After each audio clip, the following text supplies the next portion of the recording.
Hi, my name is Luna. I'm 29. Live in a modest studio apartment in Portland, Oregon. And I've spent the last 2 years pouring my soul into something that most people would call a silly little dream. Especially my family. You know. It's strange how silence at a dinner table can be louder than any insult. The clinking of forks? The polite laughter. How the awkward glances? Sometimes they scream the things people don't say out loud. It was my mother's 60th birthday. The whole family had gathered at my parents' home in the suburbs, oak trees outside. Classical music humming faintly in the background. Wine glasses filled just above the halfway line. I wore my nicest sweater. I even brought flowers. Brandon, my older brother, was holding court as usual. Tall, sharp, corporate polished. He works as a product director for a tech giant in Seattle and never lets you forget it.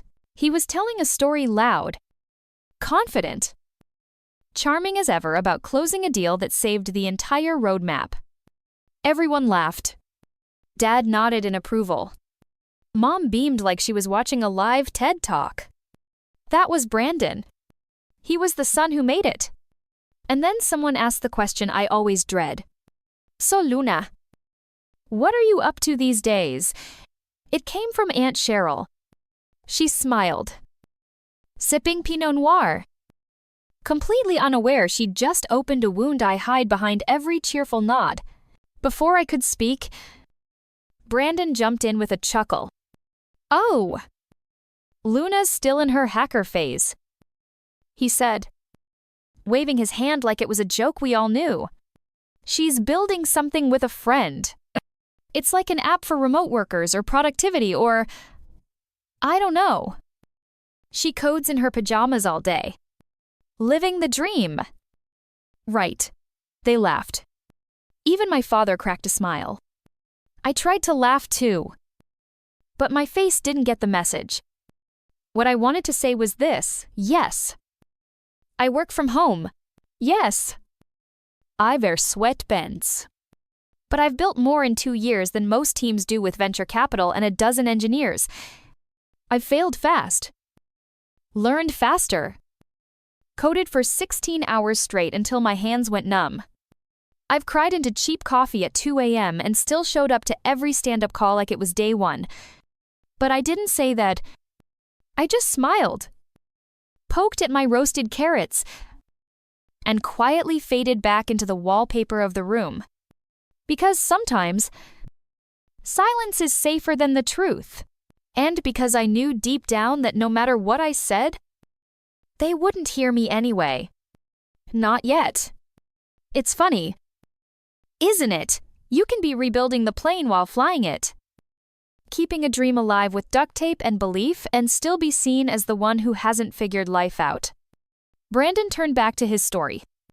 He talked about stock options and product sprints and and out. He used words like scalable and roadmap prioritization and team synergy. Everyone nodded along like they understood.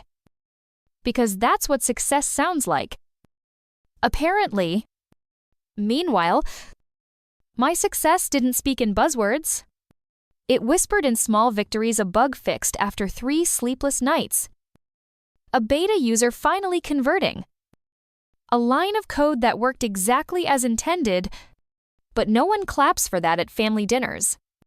That night, as I drove home, headlights cutting through the Oregon fog, I couldn't stop replaying Brandon's voice in my head. Her hacker phase, as if my life's work was a rebellious hairstyle I'd eventually grow out of. I parked outside my building, sat in the car, and just stared at the steering wheel. The thing is, he wasn't trying to be cruel. He genuinely believed he was being funny. Maybe even loving in his own weird way. That hurt the most. That the people closest to you can't see your light, simply because it doesn't look like theirs. I went upstairs, changed into my usual hoodie and slippers, and opened my laptop. There it was, Pulseboard, a tool I'd built line by line with my co-founder Sophie, designed to help remote teams sync better, communicate clearer, and actually feel connected. No. It didn't have investors. No. It hadn't launched yet, but it was real. It was alive. And it had a heartbeat. That night, I stared at the screen and whispered, "You're not a phase. You're my future."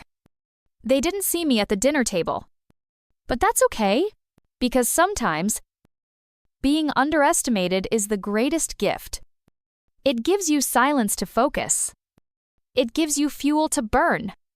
And most of all, it gives you a fire no one can put out. You'd never know from the outside what was going on in apartment 3B on Alder Street. It was a quiet place, 3rd floor. No elevator. Creaky stairs. View of a parking lot and one lonely pine tree. But inside was a battlefield. A lab. A prayer. A place where hope and doubt fought every single day. This was where Pulseboard was born. We weren't some flashy startup with a WeWork office and kombucha on tap.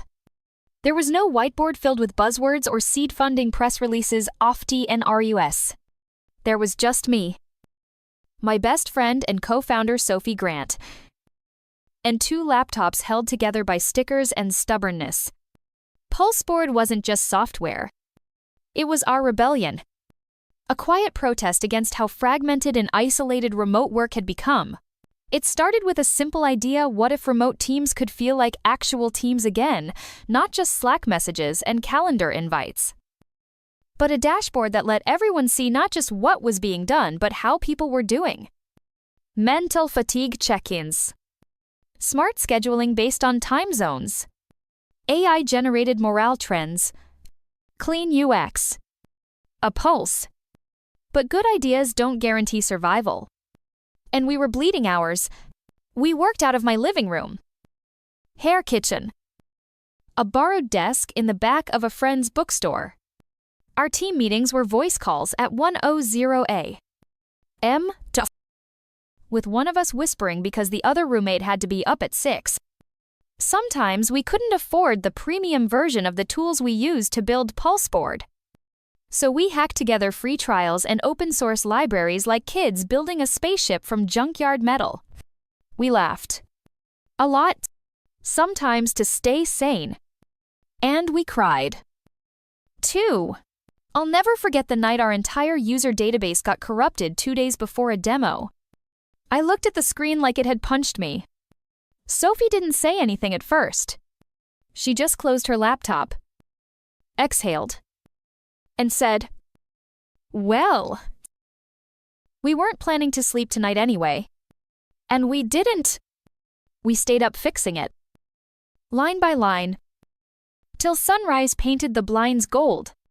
I remember Sophie holding a cold cup of coffee, eyes rimmed with red, and saying, "You know, no one's going to clap for us. Not yet. Maybe not ever." I nodded and whispered, "That's okay. I'm not doing this for applause. I'm doing it because I can't imagine not doing it." Still, silence gets heavy, especially when your bank account has $71 left and rent's due next week. Especially when LinkedIn reminds you that your college friends are getting promoted while you're debating whether oatmeal or ramen makes a better dinner. Sometimes I'd reread my brother's texts. Things like, "Ever thought about joining a real company? You're too smart to waste time playing with side projects." Or the worst one, "You know you're not actually a founder if no one knows who you are." Right? I never answered. Not because I didn't have words, but because I refused to explain my fire to someone who only understood matches. And yet, even with all the late nights, the bugs, the doubts, something kept pushing us forward. Maybe it was the beta testers, those 17 wonderful strangers who found us through a Reddit thread and sent long emails with feedback and love. Maybe it was the moment we watched a tiny distributed team in Berlin increase their output by 35% just by using our prototype for a month. Or maybe it was something simpler. That feeling you get when you build something from nothing? When you write code that turns into color, motion, usefulness, life. Some people dream of freedom through yachts and passive income. Me, I dreamt of an inbox with subject lines like, "We love your tool. Can we invest?" Or, "This changed our workflow." But for now, the subject lines were more like, "Payment failed," or "Need to downgrade to the free tier." It was humbling. It was exhausting.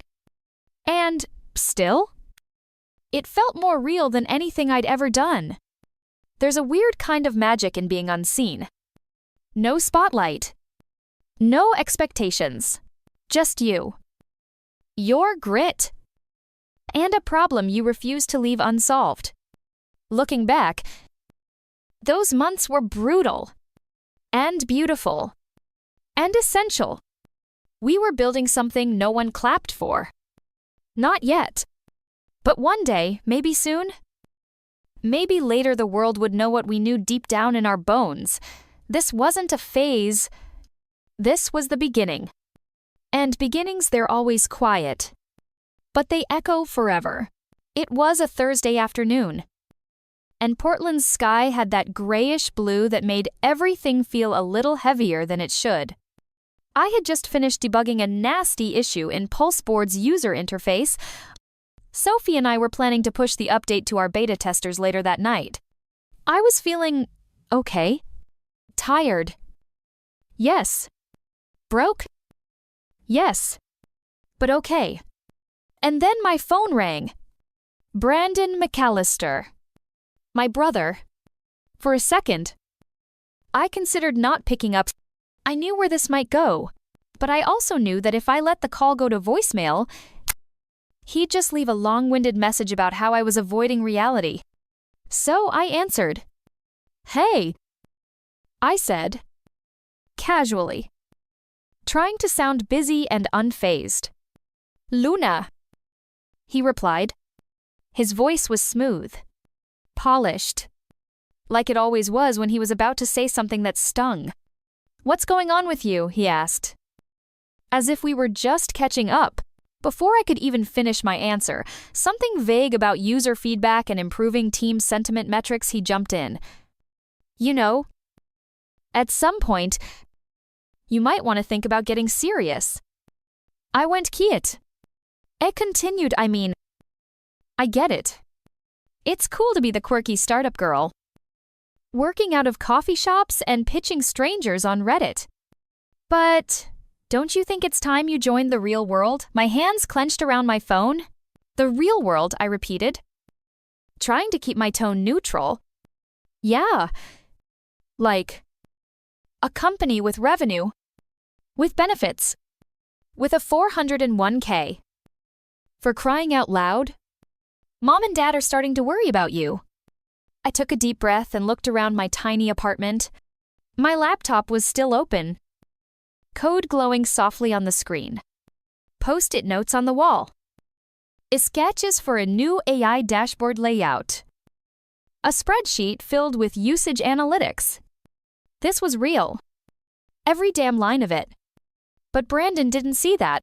To him, I was still the sister who wouldn't settle down. The girl who didn't have a corner office, who didn't wear a blazer to work, who still used phrases like bootstrapping and pre-revenue. He wasn't being cruel. At least not on purpose. That was the worst part. He was trying to help from his world. Success came with business cards and stock options. He thought I was lost, that I needed to be saved. "Look," he said finally, "I just don't want you to wake up at 35 and realize you wasted your prime years on something that never took off." That sentence hit like a brick. After we hung up, I just sat there, staring at the wall, at my screen, at nothing. And then, for the first time in months, I opened the folder labeled Plan B. It had my resume, draft cover letters, a few bookmarked job listings. I hovered over one junior PM, Seattle. $89 K. Hybrid. I imagined it. An office badge, weekly meetings, a steady paycheck, a sense of approval. A life where no one rolled their eyes at Thanksgiving dinner when I said what I did. For a second, I almost clicked apply. I mean, maybe he was right. Maybe this was all just a phase. Maybe I was playing grown-up in a sandbox, while everyone else was building skyscrapers. But then I glanced at PulseBoard, the dashboard, the code, the messages from our testers. This tool changed how we work. Please don't stop building this. Finally, someone gets it. And suddenly, my chest tightened, not from shame or doubt, but from something deeper, defiance. Brandon wasn't the villain in my story. He was just the mirror I needed. The one that showed me exactly what I wasn't chasing. I didn't want his version of making it. I never did. Because what I was building wasn't just a product. It was a life that didn't ask for permission. A life that made sense to me. I closed the Plan B folder, deleted it, and I whispered just loud enough for my empty apartment to hear, I'm not doing this for validation. I'm doing this because I believe in it. And if I fail, I'll fail on my own terms. Later that night, Sophie messaged me, ready to push the update. I typed back, let's go. No breaks. Because sometimes, it takes the voice of someone who doubts you to finally ignite the fire that never dies. There's a moment in every dreamer's life that feels like sunrise after a long, freezing night. For me, that moment came in the form of an email. Subject line, re-interested in PulseBoard, you are gent. It was from a woman named Riley Chang, Senior Ops Lead at ForgeMind, a fast-growing digital agency with over 200 remote employees spread across 5 countries. I almost thought it was spam at first, but then I read it. Hi Luna. One of our freelance team leads discovered your tool on Product Hunt last week. He asked us to try the beta. Frankly, we're stunned. I haven't seen anything like this in the market, especially your team mood tracking algorithm and integrated async daily pulse. Can we set up a meeting this week? We'd love to explore a paid license and potential white label options for agency clients. I reread it 5 times. Then I screamed. Sophie was at her apartment across town. I called. She picked up mid-yawn. I think I'm hallucinating. I said. 10 minutes later, we were both on Zoom, speechless, staring at the email together like it was a golden ticket. ForgeMind wasn't just any company. They were known for being ahead of the curve early adopters. Industry influencers. If they trusted PulseBoard, others would follow. And for the first time, someone outside our circle saw the heartbeat, not as a side project, not as a hacker's hobby, but as a tool that could actually change how companies worked. The next 3 days were a blur of prep. We didn't sleep much. We polished the UX.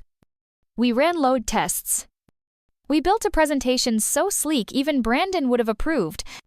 And when the Zoom meeting with ForgeMind finally happened, we showed up with our game faces on prep day. Riley was direct, sharp, and surprisingly warm. She asked tough questions.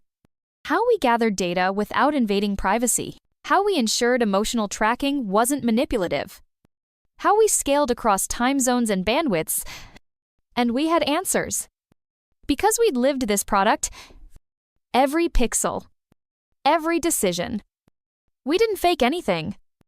By the end of the call, she leaned back and smiled. Well, Luna, she said, you've built something with soul. That's rare in tech. We're in. I'll loop in our legal for licensing. After the call ended, Sophie burst into tears. I just sat there frozen, whispering. They saw it. They saw it. Not just the software, but the pain behind it, the long nights, the code written through exhaustion, the belief stitched into every function. Someone had finally seen us. 3 weeks later, we had our first major client. And for the first time, PulseBoard wasn't just surviving, it was living, growing, breathing, becoming real. The numbers started to move.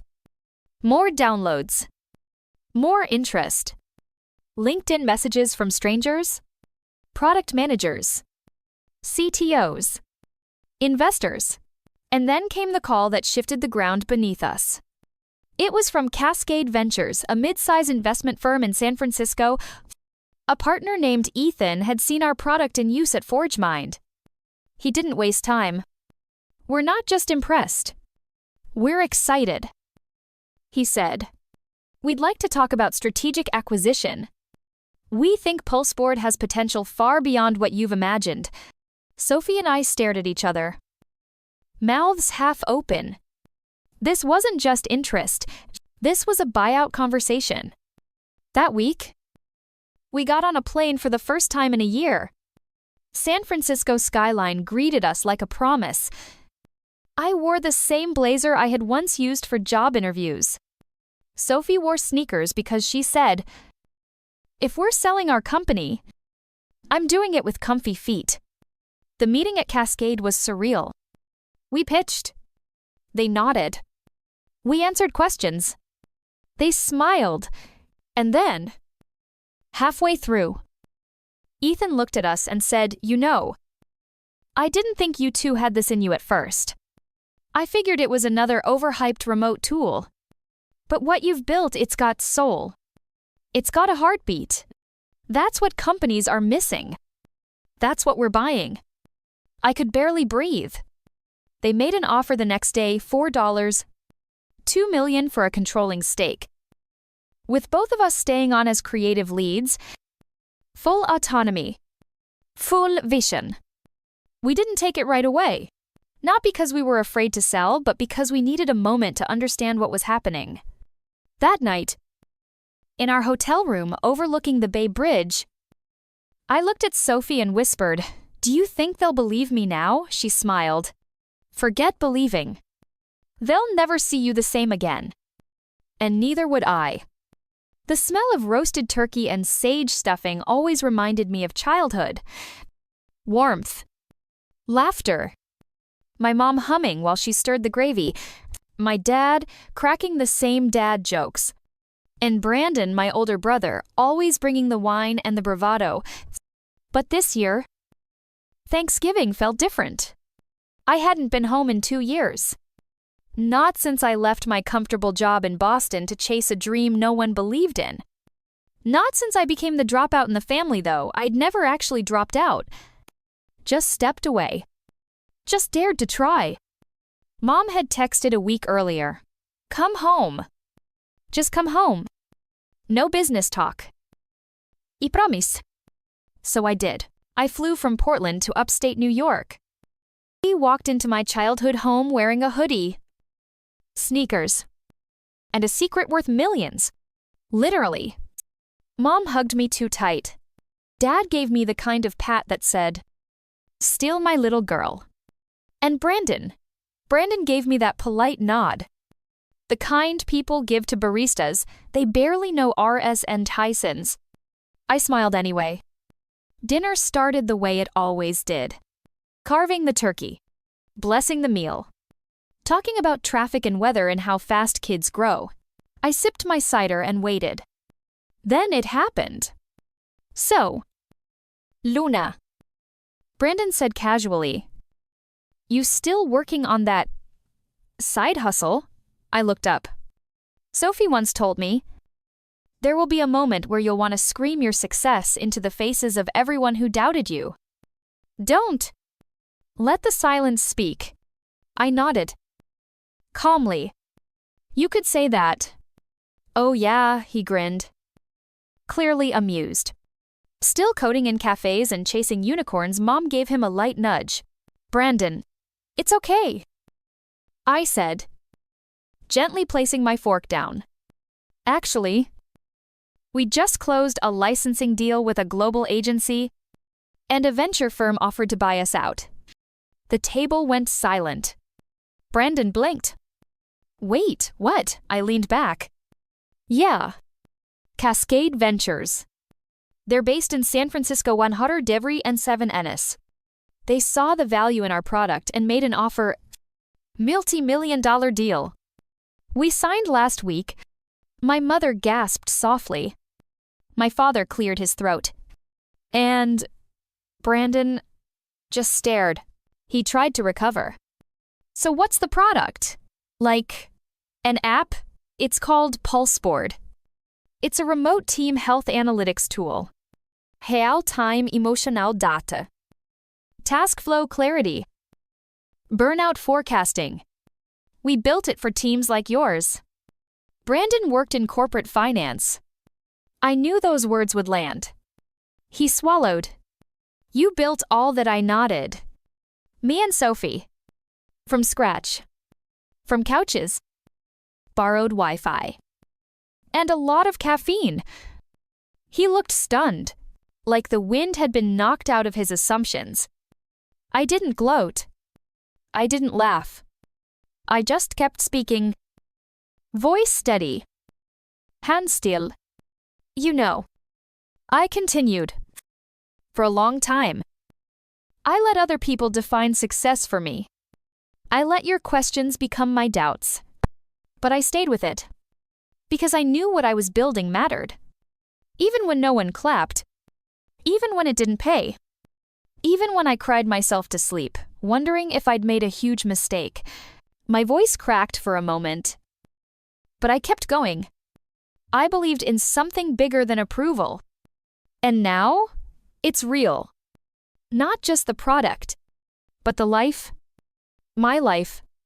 The silence was louder than applause. Then, Mom reached over. Squeezed my hand. Eyes glassy. I'm so proud of you. Luna. Dad nodded. Soft and sincere. Takes guts to follow a vision. And Brandon, he stood up, walked to the kitchen, came back with a bottle of red wine, and poured me a glass. To Luna, he said, raising his own glass awkwardly. The founder in the family. I clinked mine to his. No sarcasm. No revenge. Just peace. Later that night, as I helped Mom wash dishes, she whispered, I always knew you had something in you, but I didn't know it would be this big. I smiled, watching suds swirl down the sink. It's not about big, Mom. It's about true. I finally built something that feels like me. Upstairs. Brandon peeked into the kitchen before heading to bed. Hey, he said. I was wrong. I didn't get it before. But I do now. And if you ever need a finance guy for your next thing, we both laughed.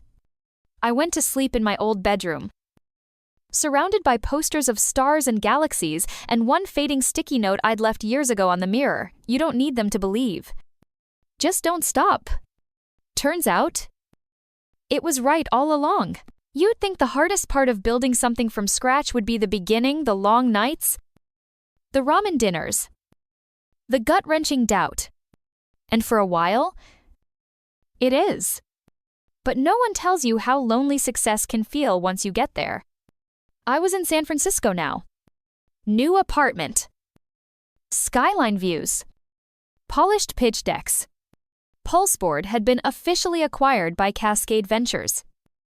And we were onboarding our first round of enterprise clients.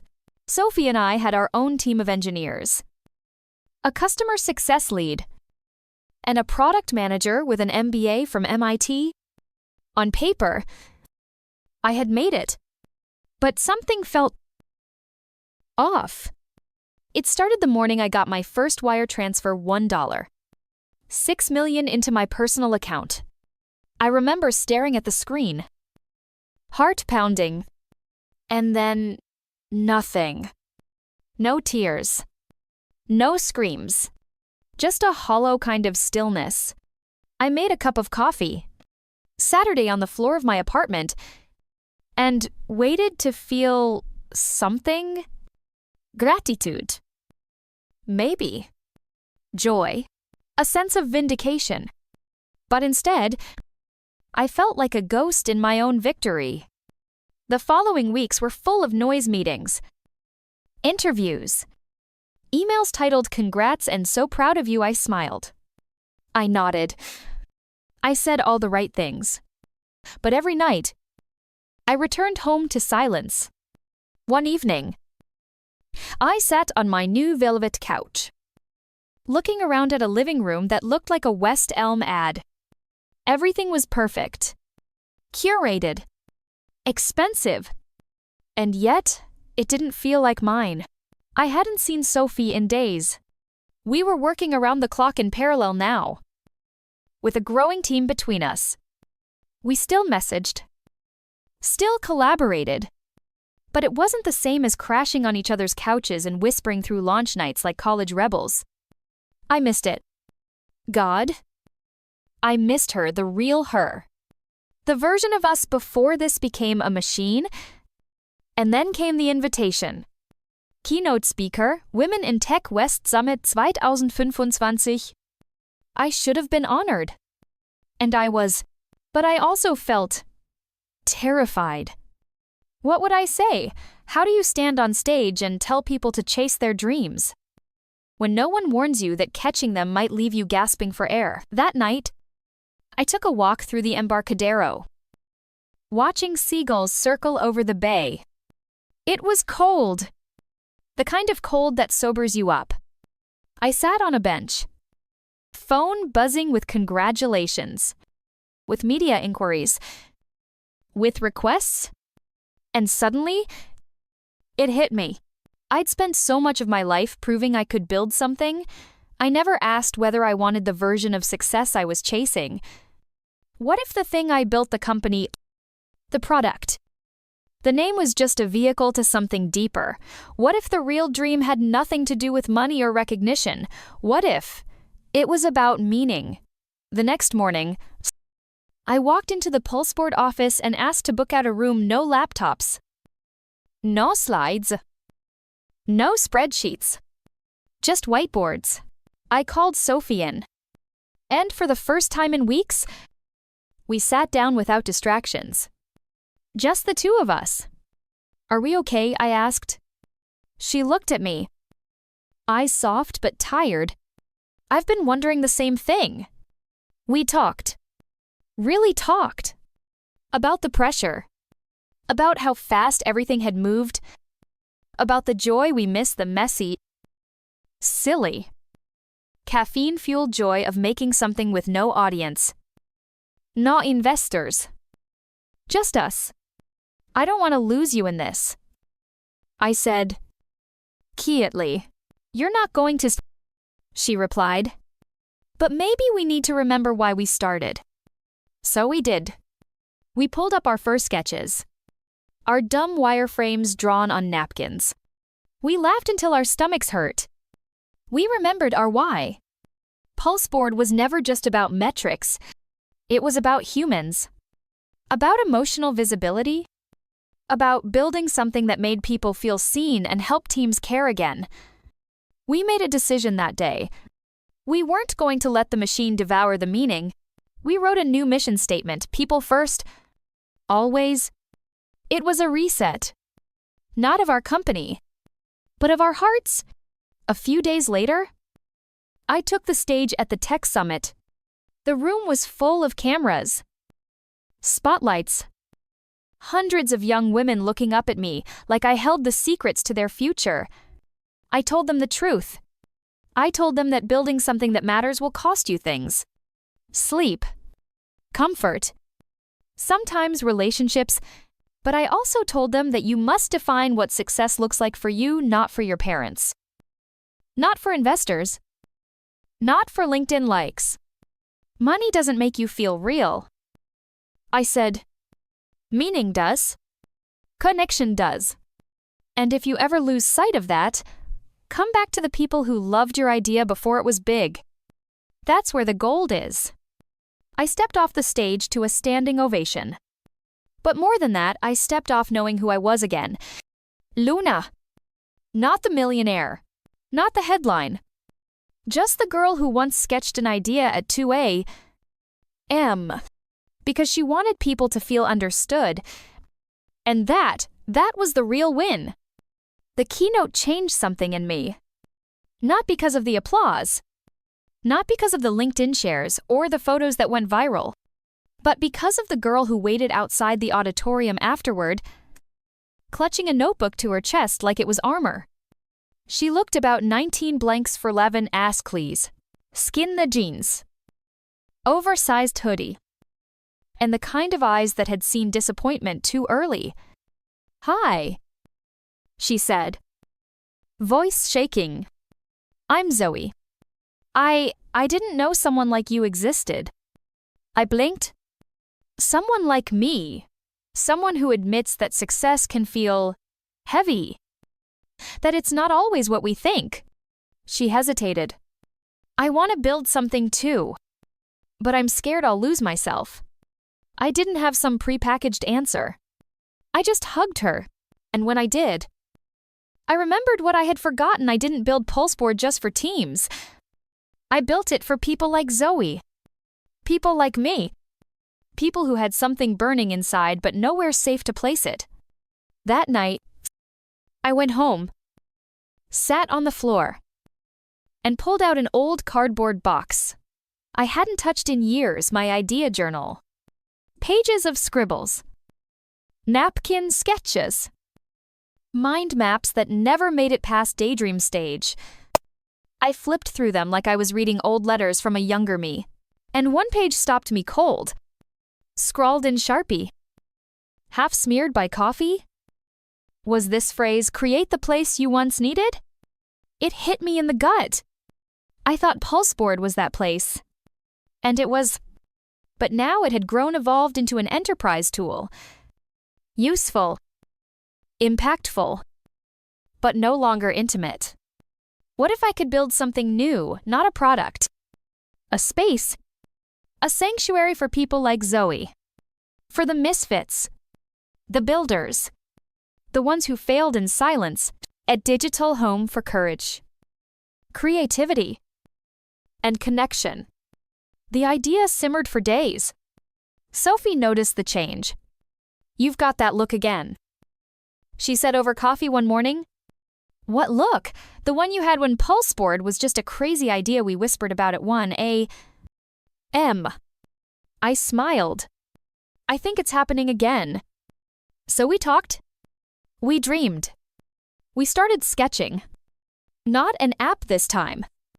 Not a startup to flip. But a platform. A movement. We called it Foundry. A digital space for underdog creators, part learning hub, part emotional wellness tracker, part support network. No vanity metrics. No pitch competitions. Just tools. Stories. And real humans helping each other build without burning out. We soft launched it in a private Discord. 30 people joined the first week. Then 200. Then 1. Ling. Writers. Developers. Community builders. High school coders. Single moms with Etsy dreams. Veterans starting their own coaching programs. They came because they were tired of shouting into the void. And in Foundry, they weren't alone. We hosted real-time burnout check-ins. Weekly sessions called Failures We Celebrate. Anonymized story threads titled, I Almost Quit Today, where people poured their hearts out, and no one judged them. They were seen. One woman, Malia from Detroit, wrote, I spent 12 years thinking I had no value outside my job. After joining Foundry, I shared my art for the first time since college. Now I'm launching a digital zine with 5 others I met here. I finally feel like myself. I cried reading it. Because it wasn't just about business anymore. It was healing. It was human. We didn't monetize at first. We didn't care. The ROI was in the testimonials in that Siri ever a day dash. The ROI was in the testimonials.coms.com. In the late night DMs. In the Zoom calls where someone finally said, I don't feel crazy anymore. Eventually, word spread. We were invited to speak at design schools, end of com-divided to speak at design schools. Incubators. Even prisons offering rehabilitation programs. They wanted Foundry as part of emotional tech literacy. It was surreal. But it wasn't about me anymore. It was about the ecosystem. We weren't building tools. We were building belonging. One night, as I scrolled through a story post from a 60-year-old veteran who launched a wellness blog with his granddaughter, I realized something. Not the funding. Not the code. Not the headlines. This was the legacy. Pulseboard made me a success. But Foundry made me whole. And it all started because a girl named Zoe stood outside an auditorium and asked, Will I lose myself if I build this? The answer? I now knew. Was no. Not if you build the right thing. In the right way. For the right reasons. Not if you remember to return to the people who believe in you before the world does. Not if you never forget what it feels like to start with nothing but a dream and a heart full of hope. I never set out to become anyone's mentor. Honestly, the idea used to make me uncomfortable. I didn't want to be put on a pedestal or seen as some startup oracle. I was still learning, still fumbling. Still figuring out how to lead a life that felt both ambitious and whole. But life has a funny way of choosing you even when you're not ready. It started small. Emails from people I'd never met. Your story gave me the courage to start. I've been afraid to tell my family about my idea. But then I watched your talk. Then came the invitations. Could I guest speak in a community college entrepreneurship class in Denver? Would I consider mentoring a small team of women founders in Atlanta? Would I hop on a call with a 17-year-old from Wisconsin who wanted to drop out of school and start an AI company? At first, I said yes out of guilt, like I owed the universe something. But it didn't take long before I said yes out of love. Because every time I listened to someone share their story, their dream, their doubt, their hesitation, I saw a version of myself staring back at me. The imposter. The kid with shaky confidence but wild fire. The dreamer who didn't yet have the words to ask for help. I began carving out time every Friday afternoon for what I called my ripple sessions. 1-hour calls. Free of charge. With anyone. Trying to build something that mattered to them. No filters. No fluff. Just truth. And what I learned in those sessions changed me. There was Tasha, a former nurse from New Jersey who wanted to create a trauma-informed care platform for healthcare workers. She cried when she said, I thought people like me didn't get to start things. There was Derek, a father of 3 who'd been laid off from an auto plant in Michigan and was secretly coding at night to build an app for blue-collar workers navigating unemployment. There was Javi, a queer graphic designer from Austin who told me, I've pitched 10 times and gotten 10 rejections. But your story reminded me that rejection doesn't mean I'm wrong, just early. Every story lit something inside me. These weren't just individuals building businesses with commencé jament, bos commas leblin. They were rebuilding belief in themselves. In their voices. In the idea that they deserve to create something of value. And I knew I had to do more than listen. So I created the Foundry Fellowship, a 12-week cohort program where creators received one-on-one mentorship, emotional wellness support, access to community microfunding, and most importantly, each other. We didn't select based on pitch decks or traction. We selected based on courage, on vision, on heart. And the first cohort blew me away. In just 3 months, I watched a single mom launch a podcast that reached 100 downloads. I watched a student from rural Idaho crowdfund a food startup rooted in indigenous wisdom. I watched 2 strangers become co-founders, then best friends, then family. This wasn't networking. It was nurturing. And as I watched their fires grow, I realized something I hadn't dared to admit before. My story was no longer mine alone. It belonged to everyone I had passed the torch to. I saw pieces of my past in their beginnings, but more beautifully, I saw pieces of my future in their growth. It's funny we chase success thinking it's a destination. But sometimes, success is just the ability to turn around and help the next traveler up the hill. One Friday evening, after back-to-back Ripple sessions, I sat on my porch as the sun set over the city skyline. Sophie joined me with 2 cups of tea. "Do you ever think," I asked, "that the real win wasn't building Pulseboard or even Foundry?" She looked at me sideways. "Then what was it?" I smiled. "Helping people remember. They were never broken to begin with." She leaned her head on my shoulder. "That's the kind of legacy that outlives code." That night, I opened my laptop and updated the Foundry homepage. At the top, in bold white letters on a charcoal background, I typed, "We don't just build things here. We build people. NNO, and people change the world." I stared at it for a long time, because I knew it was true. Every story I heard, every email, every voice that trembled with fear but spoke anyway, it was proof. Proof that the spark I once thought was mine alone was spreading. And maybe that's what true success is. Not just being the light, but becoming the match that lights 1,000 others. Grief doesn't knock. It walks in uninvited, unapologetic, and unrelenting. It was a Sunday morning in March. The sky was unusually quiet, the kind of stillness that only comes before something irreversible. I had just finished watering the small garden I kept on my balcony: rosemary, basil, a stubborn tomato plant that refused to grow. My phone buzzed. 1 missed call.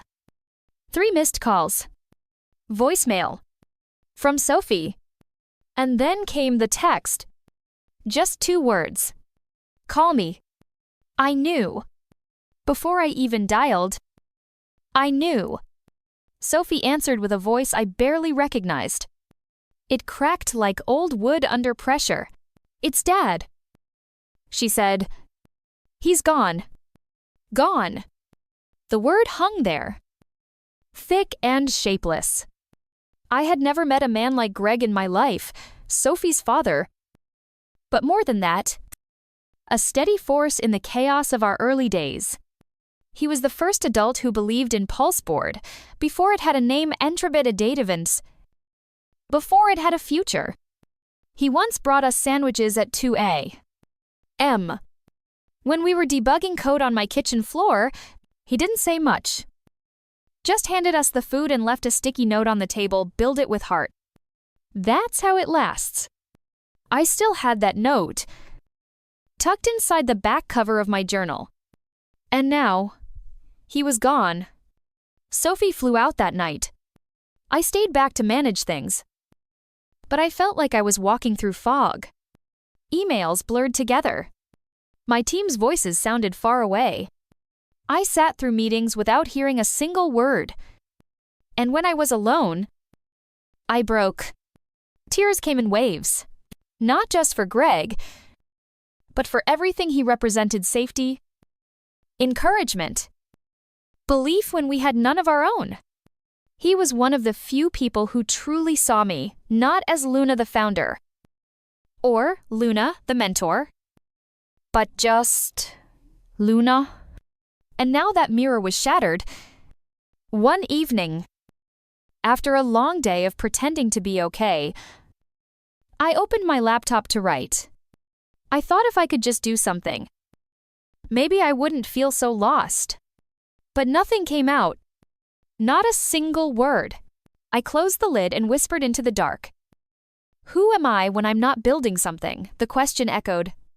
The next day, I tried to show up for our weekly Foundry Zoom, the check-in circle. As we called it, my face appeared on screen.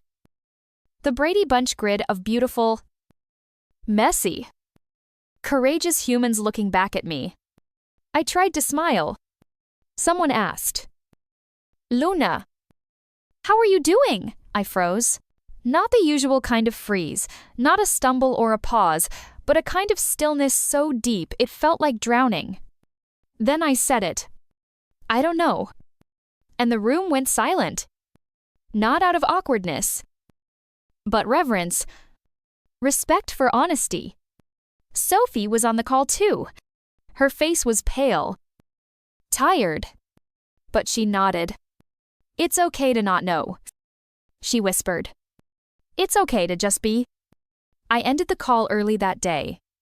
Not in shame, but with a strange burblare. Sacred permission to fall apart. That weekend, I drove north. No destination. Just the highway and my thoughts. I ended up in a small coastal town where no one knew my name. I stayed at a cabin overlooking the ocean. And for the first time in years, I did nothing. No emails. No plans. No building. I walked. I listened to seagulls. I ate alone without my phone.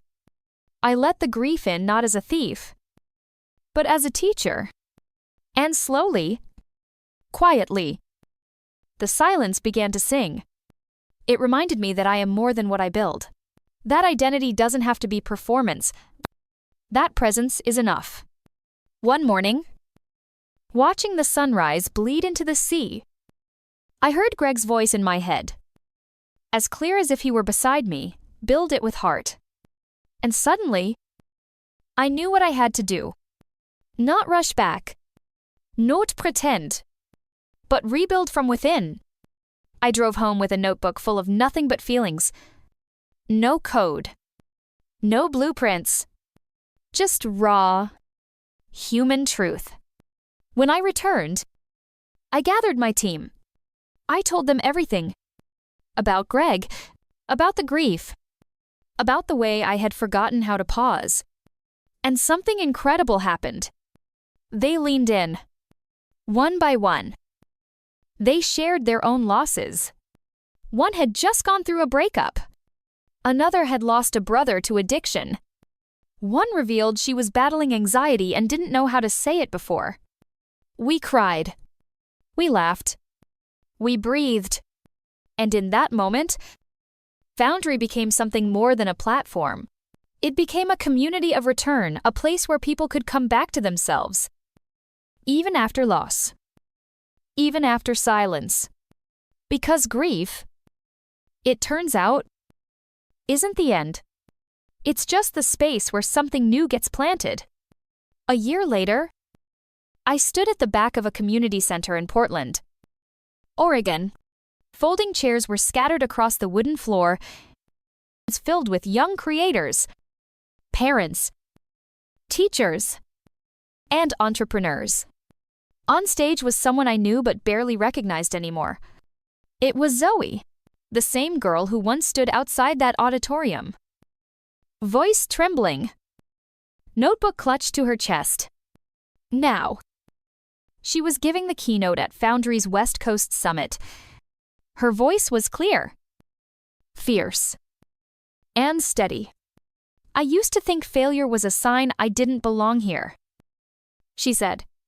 But I learned something from a woman named Luna that sometimes the messiest starts lead to the most beautiful stories. The room applauded. I didn't cry not because I wasn't moved, but because my heart had finally made peace with the journey. I didn't need to be on that stage. I didn't need to be seen to know I had made a difference. Because this wasn't just my story anymore. It had become ours. After Greg passed, and after my time in silence, I returned to Foundry with a new philosophy, one that Sophie and I called radical human legacy. It wasn't about scale. It wasn't about headlines. It was about how people felt when they left our rooms. Our calls. Our pages. Were they more whole, more brave, more seen? If the answer was yes, then we were succeeding no matter the metrics. So we shifted everything. No more constant growth for growth's sake. We replaced expansion goals with depth goals. How many people said they felt emotionally safer this month? How many stories of failure turned into fuel for someone else's dream? How many members reconnected with joy? We launched the Return Project, an initiative that offered free retreats for burned-out creators. No agendas. Just rest, reflection, and the chance to come back to themselves. We funded community circles in public libraries, coffee shops, and even laundromats anywhere that people could gather. Not to network, but to witness one another. Foundry became less of a product and more of a rhythm pulsing in tune with the emotional heartbeat of those it served. And as that rhythm grew, something beautiful happened. I was no longer the center. The work had matured beyond me. The mission lived in other people's voices now. I was still there. Yes? Still mentoring. Still writing. Still showing up. But I had shifted from architect to gardener. I didn't need to control the growth, just nourish it. And with that surrender came peace. One afternoon, while visiting a rural school in Montana, a 10-year-old girl handed me a folded paper. She had drawn a small figure with a heart on fire, and above it, in pink crayon, she'd written, "Thank you for showing us that even if you're scared, you can still light up the dark." I hung it in my office because that, more than any TED Talk or Forbes article or Series B funding, that was my legacy. Helping people light up the dark. Even when they didn't believe they could, especially when they thought they were alone. I still get asked in interviews, Luna, what's your proudest moment? They expect a product milestone, a valuation, maybe a headline. But I always say my proudest moment is that I didn't walk away when it hurt. I stayed, I healed, and I turned my scars into maps for others. Because that's what leaders do. Not pretend to be perfect, but invite others to be real. As I write this, I'm sitting in the same cafe where I once sat broke, lost, and invisible eyes, red from rejection, heart full of doubt. The owner, Maria, still works the counter. She remembers me. "You're the heart girl," she says, pointing to the Foundry sticker on my laptop. I smile. That name used to scare me. Now, I wear it like armor made of light. I still fall apart sometimes. I still question myself. Still lose the thread. Still forget to breathe. But now, I return. Not to an app. Not to an audience. But to myself, the girl who once dared to dream when nothing made sense. And I return to the people, the ones who remind me that even the smallest spark, when shared Ezra 11 Esther/n, can light 1,000 fires. So if you're reading this wondering if your story matters, if your scars are too deep, your voice too shaky, your idea too wild, let me tell you what someone once told me. Build it with heart. That's how it lasts. Not just the thing you're making, but the life you're living. And if you light one person's dark, just one, then you've already changed the world.